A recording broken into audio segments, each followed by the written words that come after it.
सरकार आपण गेले 10 वर्ष या ठिकाणी माझा आवाज आहे आपल्या सगळ्यात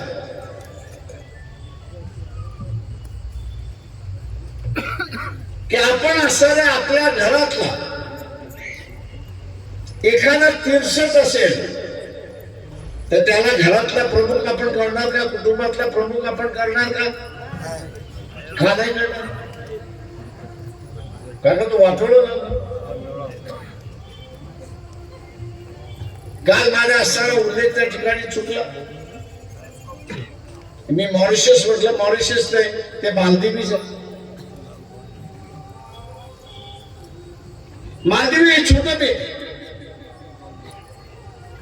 भारताच्या सुरक्षिततेच्या दृष्टिकोनातून अगोदरच्या पंतप्रधानाने तिथल्या पंतप्रधानाशी बसून वाटाघाटी केल्या आणि आपलं सैन्य त्या ठिकाणी ठेवलं. तिथे आर्मी आहे, एअरफोर्स आहे, नेव्ही आहे. आणि त्या देशाची आर्थिक स्थिती चांगली व्हावी म्हणून असणारा भारतीय टुरिझम मोठ्या प्रमाणात त्या ठिकाणी. एका अर्थाने भारतीय टुरिझम वरती त्याची आर्थिक इकॉनॉमी चालते, अशी अर्धी अर्थव्यवस्था चालते अशी परिस्थिती. तिथल्या एका मंत्र्याने मोदीच्या असणाऱ्या एका वृत्तीवरती टिप्पणी केली. सोशल मीडियावरती टिप्पणी केली. या पंतप्रधानांनी म्हणजे नरेंद्र मोदी आपल्यावरती टिप्पणी केली म्हणून एअरलाइन्स आणि टुरिझम हे बंद करून टाकलं अशी गोष्ट.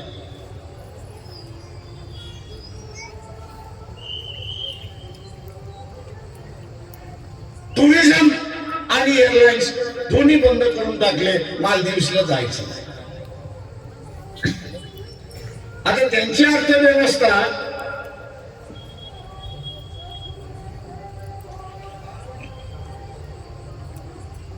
भारतावरती अवलंबून असल्यामुळे त्यांनी थोडीशी धमकी दिली. त्यावेळेला सुधारतील. त्यांनी विनंती केल्या आणि मग मंत्र्यांनी लिहिले. एका मंत्र्यांनी लिहिलं म्हणजे सरकारने लिहिलेलं नाही. मालदीव्स मधली जनता भारताला मानते, त्याच्यामुळे त्याच्यावरती प्रेम करते. तुम्ही असं नाही दुर्लक्ष करा. पण पंतप्रधान दुर्लक्ष करायला तयार नाही. तेव्हा त्यांनी धमकी दिली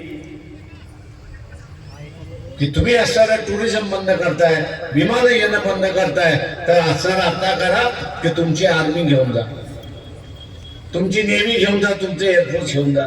आणि मग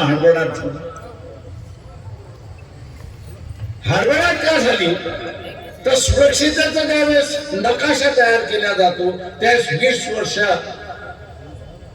लक्षात घेऊन तो असणारा सुरक्षित माहित असताना की आपला असताना भारताचं सुरक्षिततेचं एक कवच हे त्या मालदीवच्या बेटावरती आहे. एका मंत्र्यांनी केलेलं ट्विट हे असताना बाजूला सारलं पाहिजे. त्यांनी आग्रह धरला नाही तुमच्या असताना सगळं घेऊन जा, आम्हाला जे काही करायचं ते आम्ही बघू आणि आम्हाला जसं जगायचं तसं आम्ही करू.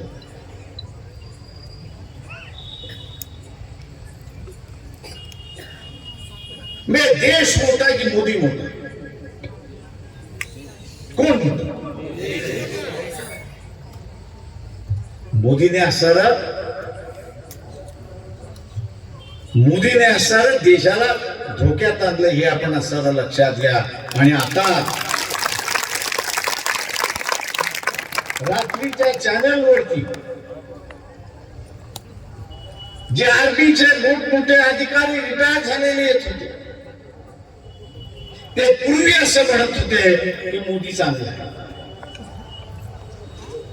आणि आताच्या असणाऱ्या घटनेमध्ये आपण येऊन बघत असाल तर ते म्हटले याच्यासारखं वाईट मुख्य पंतप्रधान कधी झालेलं.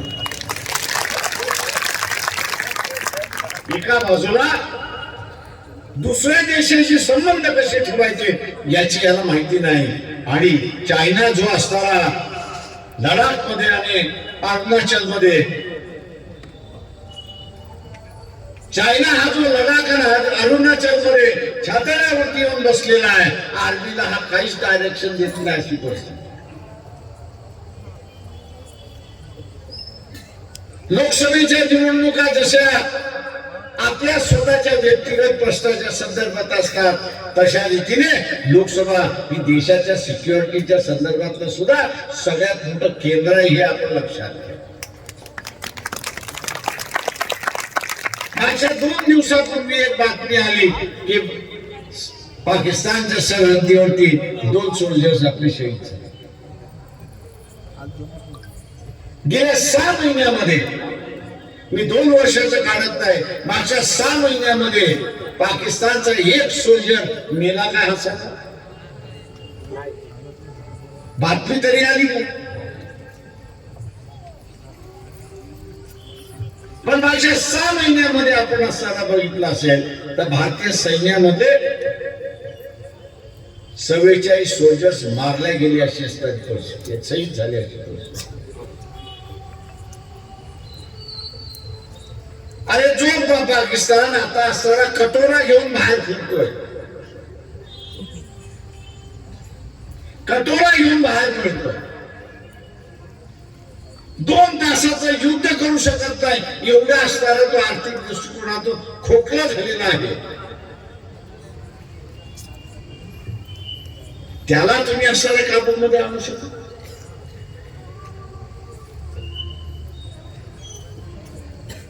मग असणारी ही 56 इंचाची छाती 14 इंचाची झालेली आहे का, हे आता मोजावं लागेल इलेक्शन मध्ये.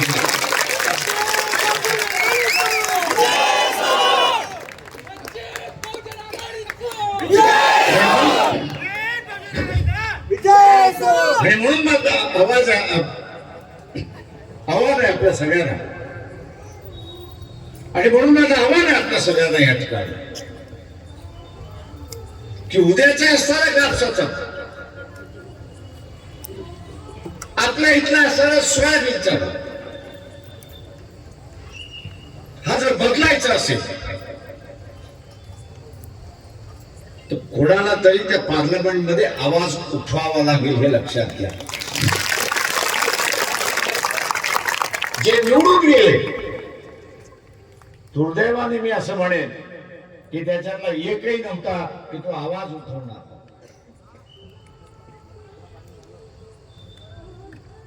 किंवा आता असताना मुसलमानाच्या संदर्भातला असेल किंवा इथल्या असणाऱ्या भटक्या विमुक्त समाजाच्या संदर्भातला असेल, एनआरसी आणलेली आहे, सीए आणलेली.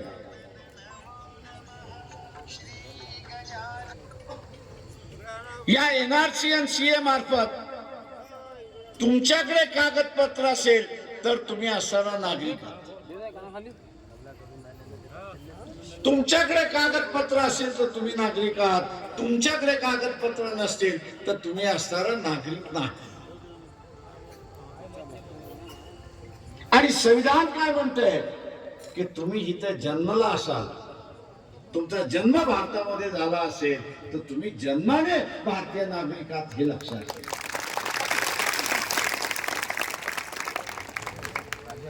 आज मुसलमानांची अवस्था आहे की ओएसी नावाचा असणारा एकच खासदार त्यांच्या बाजूने बोलतो, पण ओएसीचा आवाज जो आहे तो ऐकला जात नाही अशी असणारी परिस्थिती, ऐकल्या जात नाही अशी असणारी परिस्थिती.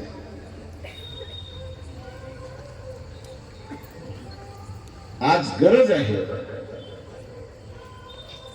आज गरज आहे की ते पुन्हा ठणकावून सांगणं की भारत नावाचा असणारा देश हा 1950 17 ऑगस्ट 1947 साली जन्माला आला. 17 ऑगस्ट 1947 साली जन्माला आला आणि 26 जानेवारी 1950 ला त्याची सार्वभौम सत्ता झाली आणि जगभर हा देश म्हणून त्या ठिकाणी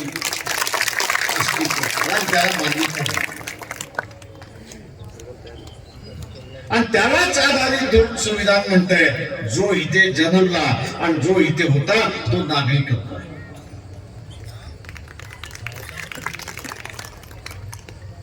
त्या सभागृहामध्ये कोणीतरी असताना विचारलं पाहिजे की बाबा आपण तर संविधान लिहिलेलं नाही, आपल्या पूर्वजांनी लिहिलेलं संविधान आहे, त्यांनी घातलेला पायंडा हाच तुम्ही बदलताय का हे सांगा. हा पायंडा नुसते असताना मुसलमानाच्या विरोधात नाही,